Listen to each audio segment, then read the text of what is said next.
नमस्कार, BVM news में आपका स्वागत है। मैं हूं ममता बघेल। चलिए बात करेंगे खबरों की। हरियाणा के कैबिनेट मंत्री मूलचंद शर्मा ने सेक्टर 2 की सड़कों का निरीक्षण किया। कैबिनेट मंत्री ने मौके पर टूटी हुई सड़कों को जल्द बनवाने की घोषणा भी की। कहा कि ये टूटी हुई सड़कों का निर्माण कार्य 1 महीने के अंदर शुरू हो जाएगा।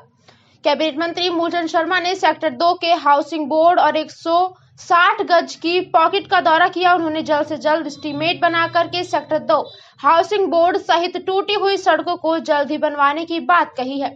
इसके अलावा हरियाणा के भूविज्ञान एवं परिवहन विभाग के कैबिनेट मंत्री मूलचंद शर्मा ने हरियाणा में पहली बार ओबीसी वर्ग को जिला परिषद और पंचायत समितियों के चुनावों में 8% आरक्षण दिए जाने के उपलक्ष्य में हरियाणा सरकार के सम्मान में आयोजित धन्यवाद समारोह में शिरकत की।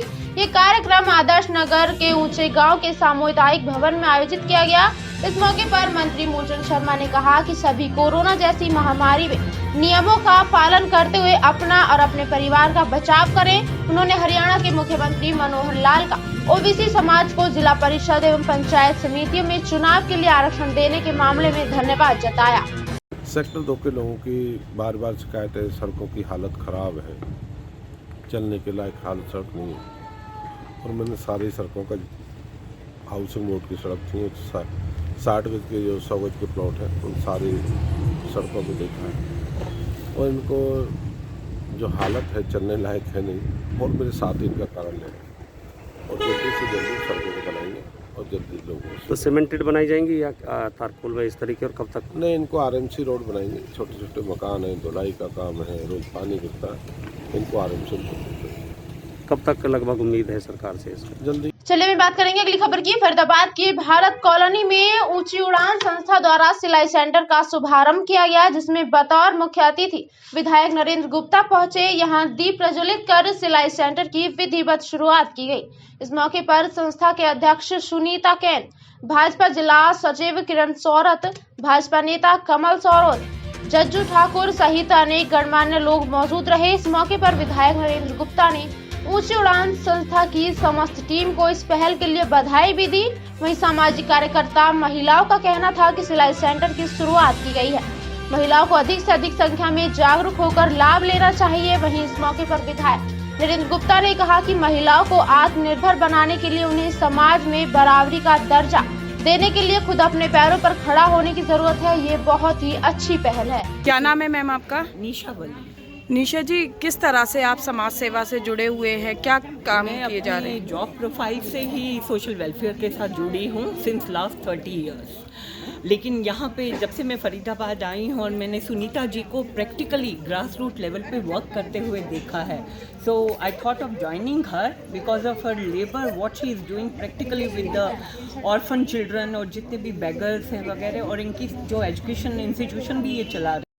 सर, आज ऊंची उड़ान संस्था के कार्यक्रम में आए हैं, भिक्षावृत्ति को लेकर जो है कदम उठाए जा रहे हैं। सरकार की तरफ से क्या योगदान भिक्षावृत्ति को खत्म करने के लिए रहेगा? देखिए, भिक्षावृत्ति सरकारी रूप से ये गैर कानूनी है। इस वजह से सरकार भी कोशिश करती है कि लोग भिक्षावृत्ति की तरफ बिल्कुल ना जाएं और उस तरह से सामाजिक, जैसे आपको पता है भारत और विशेष रूप से हरियाणा में बहुत सी संस्थाएं एनजीओ के रूप में काम करती हैं और वो भी सरकार के कंधे से कंधा मिलाकर काम करती हैं। उसी कड़ी में आज एनजीओ ऊंची उड़ान की जो संस्थापक हैं सुनीता कैन और उनकी सब महिला साथी जो कार्यकर्ता हैं, उन्होंने एक बहुत अच्छा काम यहाँ सिलाई केंद्र का उद्घाटन करके किया है कि वो उस तरह की महिलाओं बच्चियों को बुलाएंगी और सिलाई सिखाएंगी और सिलाई सिखाएंगी। चलिए बात करेंगे अगली खबर की। पलवल के गांव कारना में 20 साल के युवक को गोली मारकर हत्या कर दी और शव को कुएं में डालने वाले 3 आरोपियों को शहर थाना पुलिस ने गिरफ्तार भी कर लिया है, जबकि एक आरोपी फिलहाल फरार है, जिसकी गिरफ्तारी के प्रयास लगातार जारी है। पुलिस ने आरोपियों के कब्जे से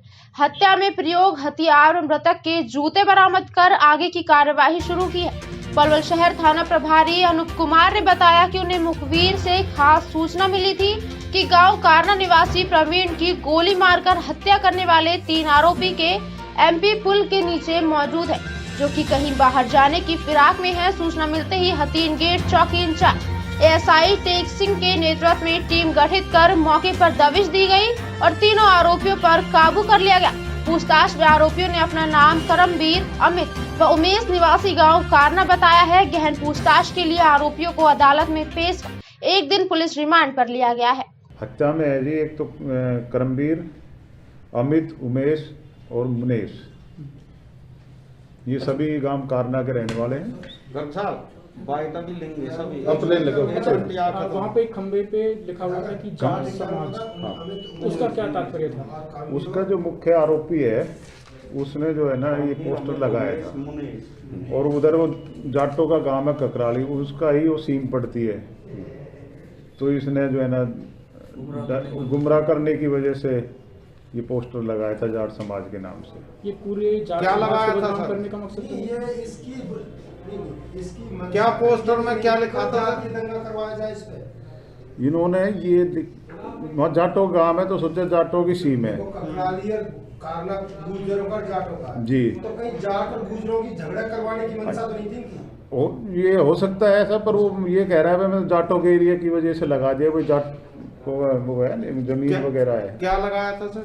उसमें लिखा था एक आदमी की नाश जो है ना कुएं में पड़ी हुई है, और एरो का निशान दे दिया, नीचे लिख दिया जाट समाज। चलिए रुक करेंगे अगली खबर का। हरियाणा के कृषि मंत्री जयप्रकाश दलाल ने किसानों से अपील की है कि वे लोकतांत्रिक तरीके से अपनी मांगों को रखते हुए उन्हें आवंटित किए गए स्थान मुराड़ी में शांतिपूर्वक तरीके से धरना दें। भारत सरकार किसानों के मुद्दों को लेकर गंभीर है तथा इस मामले को बातचीत से सुलझाने के लिए किसान अपना प्रतिनिधित्व मंडल चुनकर केंद्रीय नेता से बातचीत करेंगे। कृषि मंत्री ने कहा कि केंद्रीय गृह मंत्री अमित शाह किसानों से बात करने के लिए किसानों के प्रतिनिधि मंडल से बातचीत के लिए तैयार हैं। ये बात उन्होंने भिवानी में पत्रकारों से बातचीत करते हुए कही है। हरियाणा प्रदेश में पंजाब के किसानों द्वारा दिल्ली पहुंचने के दौरान हो रहे किसान आंदोलन की गतिविधियों के बारे में भी पूछे गए सवाल के जवाब में कृषि मंत्री ने यही बताया कि मंत्री जयप्रकाश दलाल ने कहा है कि कोई भी विषय बातचीत से हल हो सकता है, इसलिए किसानों को इस बात को समझते हुए अपने आंदोलन को शांतिपूर्वक ढंग से करना चाहिए तथा सरकार से सकारात्मक बातचीत व हल की दिशा में आगे बढ़ना हो। उन्होंने कहा कि कृषि कानूनों को लेकर न केवल हरियाणा बल्कि देश के किसान संतुष्ट है।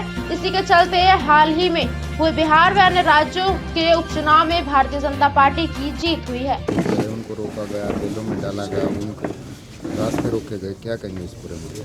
मेरी सब किसान भाइयों से प्रार्थना है कि लोकतांत्रिक ढंग से अपनी मांगे रखें, और हमारे केंद्रीय गृह मंत्री जी ने जैसे कहा है कि निश्चित स्थान बुराड़ी पर आप जाके बैठें, और आपसे वार्ता करने के लिए भारत सरकार तैयार है। आपकी हर मांग पर गंभीरता से विचार करने के लिए तैयार है, और किसी भी समस्या का समाधान बातचीत के द्वारा ही संभव है।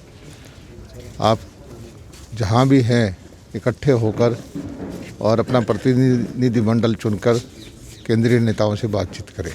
सर, दोनों सीएम जो हरियाणा पंजाब के सीएम, उनमें काफ़ी तलखी बढ़ गई है, बात तक करने को तैयार नहीं है। पंजाब के सीएम कह रहे हैं कि मैंने प्रधानमंत्री से बात की, गृह मंत्री से बात की, तो सीएम खट्टर से क्यों करूँ?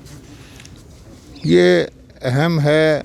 पंजाब के मुख्यमंत्री भी चुने हुए हैं, हरियाणा के मुख्यमंत्री भी चुने हुए हैं, और पंजाब का रवैया हरियाणा के प्रति हमेशा ही भेदभावपूर्ण रहा है। और जिस तरह से सुप्रीम कोर्ट के फैसले के बावजूद हमारे बीवीएम न्यूज में फिलहाल के लिए इतना ही। आप बने रहिए हमारे साथ, देखते रहिए बीवीएम न्यूज। नमस्कार।